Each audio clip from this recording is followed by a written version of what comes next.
Mathilde Panot croit encore à l'alliance du nouveau Front populaire.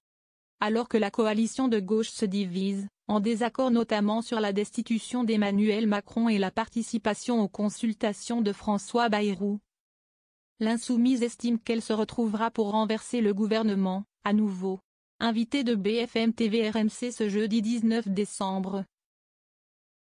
Mathilde Panot a indiqué que son groupe déposera une motion de censure, dans le cas où le Premier ministre ne sollicitera pas le vote de confiance à l'Assemblée nationale, le 14 janvier, après sa déclaration de politique générale.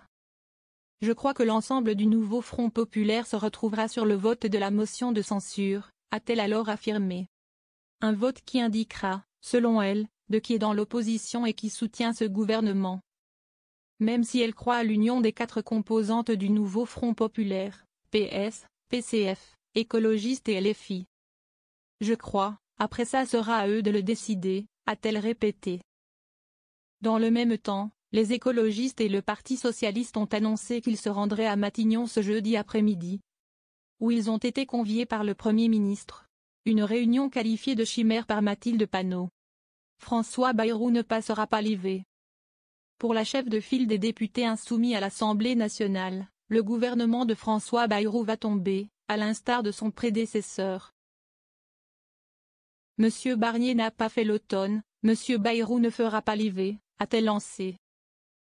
Le nouveau Front populaire devra ensuite être appelé au pouvoir en raison du résultat des urnes des législatives anticipées. Ensuite, nous ferons des compromis, a-t-elle martelé. Sur M6, en fin de semaine dernière, le leader du mouvement de gauche radical Jean-Luc Mélenchon s'était aussi dit partisan de prolonger l'alliance de gauche du nouveau Front populaire. Malgré une divergence avec les socialistes, qui ne demandent pas comme LFI le départ d'Emmanuel Macron. De temps à autre, il y a de la vaisselle qui est cassée. Je le regrette.